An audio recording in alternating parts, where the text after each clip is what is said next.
گزشتہ جمعۃ المبارک کے موقع پر آپ احباب کے سامنے غزوہ احد میں حضور کے مقدس صحابہ، حضور کی وہ مقدس غلاموں کی جماعت، ان کی جانثاری، ان کی شجاعت اور ان کی بہادری کے چند تذکرے کیے تھے کہ کس طرح ان لوگوں نے اللہ کے معبود کی خاطر اپنی جانوں کو قربان کیا، اور صورتحال یہ تھی کہ چچا بھتیجے کے مقابلے میں، باپ بیٹے کے مقابلے میں، بھائی بھائی کے مقابلے میں، لیکن انہوں نے تعلق نہیں دیکھا، رشتہ داری نہیں دیکھی، یاری نہیں دیکھی، بس مصطفیٰ سے وفاداری دیکھی۔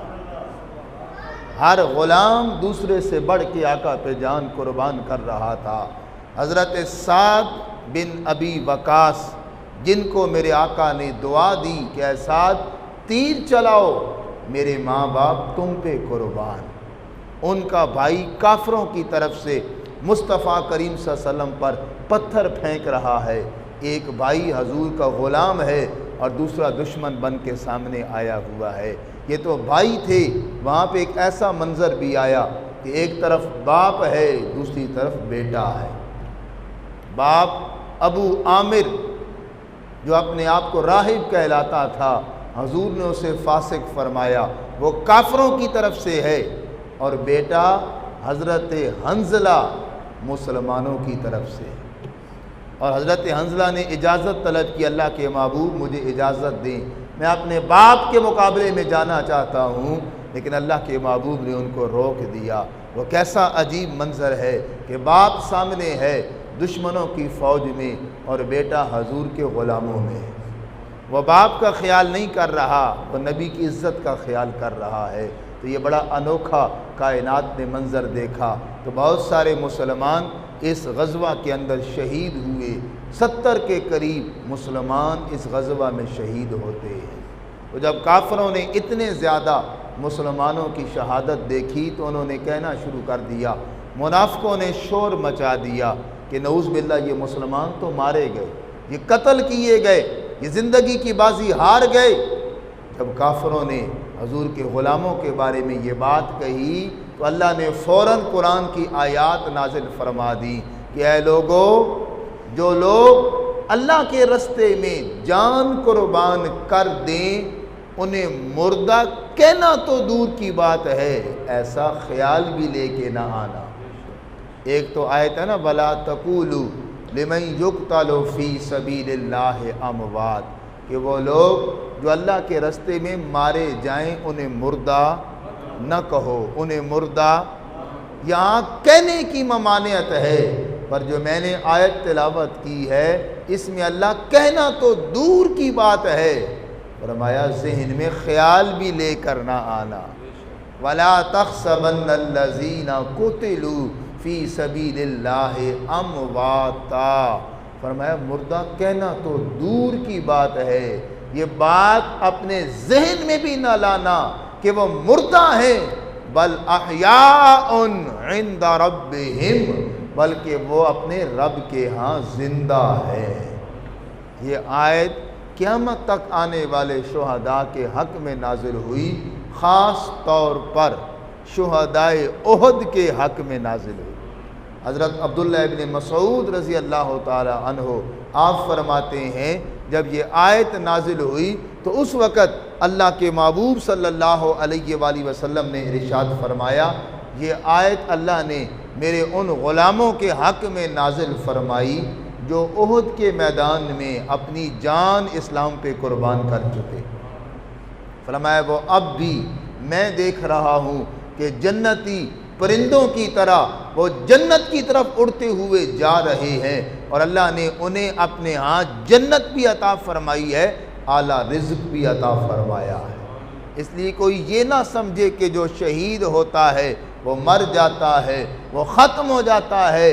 قرآن کہتا ہے وہ ختم نہیں ہوتا، وہ تو امر ہو جاتا ہے، وہ ہمیشہ کے لیے اسے حیات جاوداں مل جاتی ہے۔ تو شہادت کا رتبہ کوئی معمولی رتبہ نہیں ہے، شہادت آخری منزل ہے انسانی سعادت کی۔ بلکہ شہادت ہے مطلوب و مقصود مومن، نہ مال غنیمت نہ کشور کشائی۔ مومن کی زندگی کا تو مقصد ہی یہی ہے کہ وہ رب کی راہ میں جام شہادت نوش کر جائے اور اللہ اس کی شہادت کو قبول فرمائے۔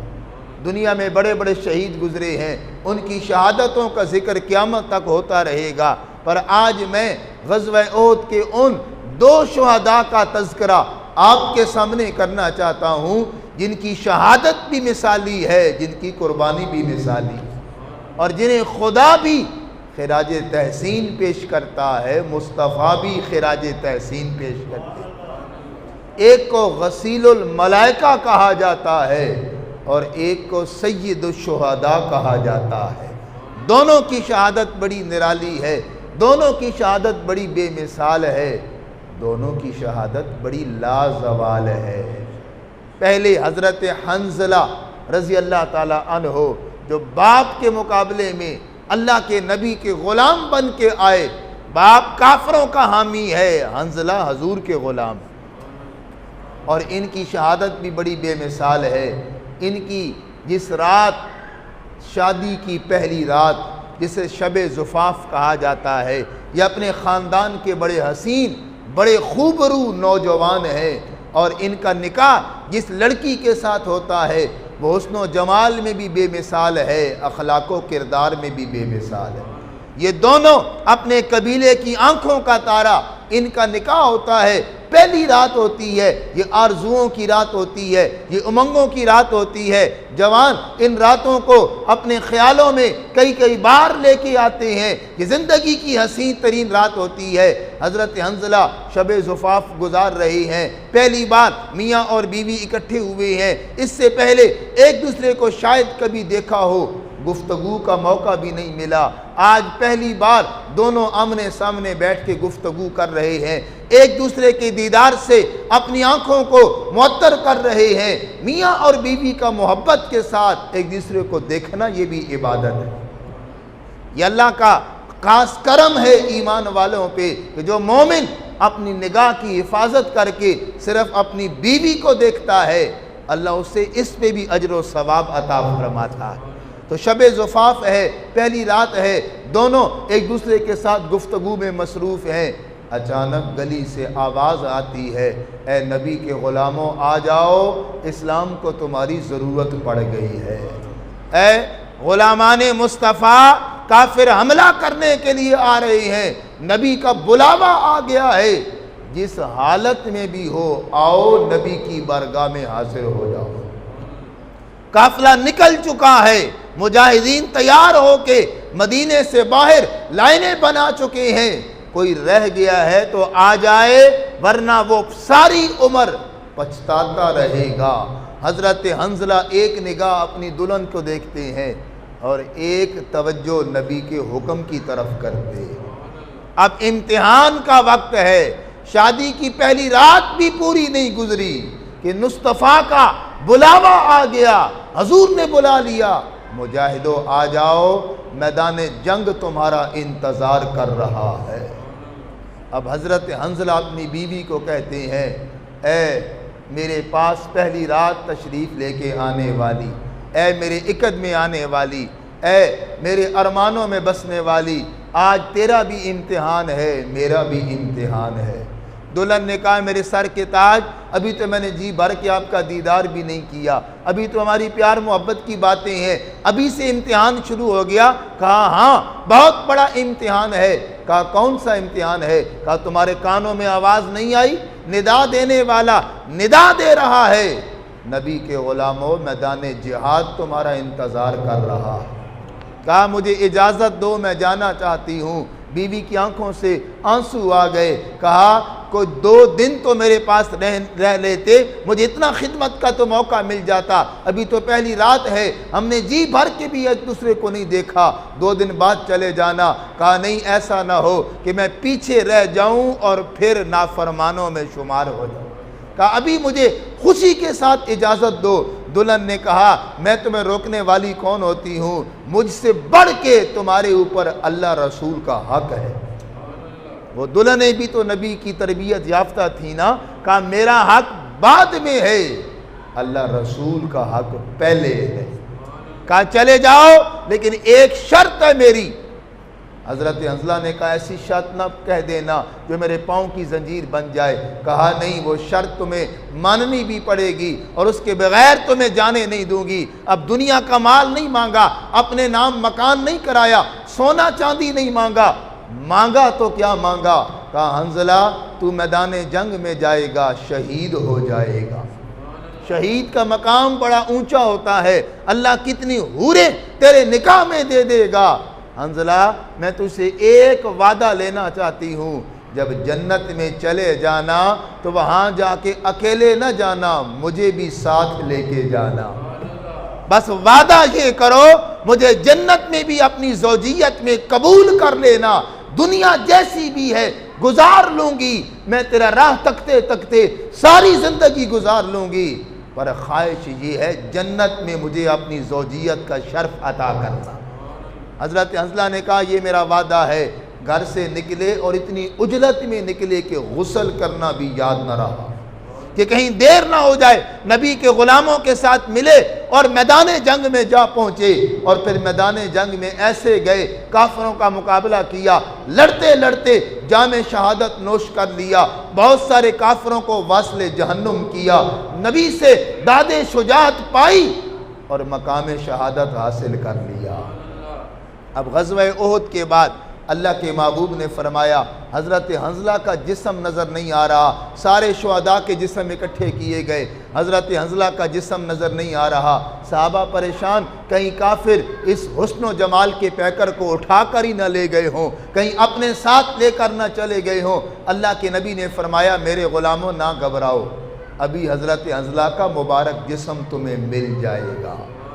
تھوڑی دیر کے بعد حضور نے فرمایا میرے غلاموں فلاں مقام پہ جاؤ، حضرت حنظلہ کا جسم مبارک پڑا ہوا ہے، اٹھا کر لے آؤ۔ وہاں گئے تو کیا دیکھا؟ حضرت حنظلہ کا جسم مبارک غسل دیا ہوا ہے، اور داڑھی اور سر کے بالوں سے پانی کے قطرے ٹپک رہے ہیں جیسے ابھی ابھی کسی نے غسل دیا ہو۔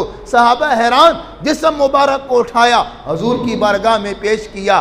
اللہ کے نبی نے دیکھا تو مسکرا پڑے، فرمایا جاؤ حنظلہ کے گھر والوں سے پتہ کرو وہ کس حالت میں آئے تھے۔ جواب ملا حضور شادی کی پہلی رات تھی، شب زفاف گزار کے آ رہے ہیں۔ تو اللہ کے نبی نے فرمایا میرے غلاموں حنظلہ جب آئے ان پر غسل فرض تھا، انہوں نے اتنی دیر بھی نہ کی کہ میں غسل کر لوں پھر شامل ہو جاؤں گا، وہ جلدی جلدی شوق شہادت میں چلے آئے، چونکہ وہ جنبی تھے ان پر غسل فرض تھا۔ تو اللہ کی غیرت نے گوارا نہ کیا میرے نبی کا غلام ہو اور ناپاکی کے عالم میں دنیا سے چلا جائے۔ فرمایا حنظلہ کو اللہ کے فرشتے اٹھا کر لے گئے اور جنتی پانی سے حنظلہ کو غسل دے کے لائے، اس لیے انہیں غسیل ملائکہ کہا جاتا ہے۔ آج کوئی فوت ہوتا ہے، کسی کو باپ غسل دیتا ہے، کسی کو بیٹا غسل دیتا ہے، کسی کو بھائی غسل دیتا ہے، کسی کو کوئی عالم دین غسل دیتا ہے، کسی کو حافظ قرآن غسل دیتا ہے، انسانوں کو انسان غسل دیتے ہیں، پر حنظلہ واحد خوش نصیب ہیں جنہیں اللہ کے مبارک فرشتوں نے غسل دیا ہے۔ ان کی قربانی بھی تو ایسی ہے نا، پہلی رات کی دلہن کو چھوڑ کے آنا کوئی معمولی بات ہے؟ کتنے سپنے کتنے خواب انسان کے دماغ میں ہوتے ہیں۔ آج شادی والے دن اور شادی والی رات ہمارے لیے نماز پڑھنا مشکل ہو جاتی ہے۔ مجھے بتائیں کتنے ایسے دولہے ہیں کہ جو شادی والی رات بھی عشاء کی نماز مسجد میں پڑھیں، فجر کی نماز بھی مسجد میں آ کر ادا کریں، بلکہ اس کئی رات پہلے ہی عجیب و غریب ہمارے کام شروع ہو جاتے ہیں۔ کوئی مہندی ہو رہی ہے، کوئی تیل ہو رہا ہے، مسجد میں آنے کا کسی ہوش ہوتا ہے۔ ہم شادی والی رات نماز ادا نہیں کر سکتے، اور صحابہ کا جذبہ دیکھو، پہلی رات ہی جاتے ہیں اور میدان جنگ میں حاضر ہو کر نبی کے نام پہ قربان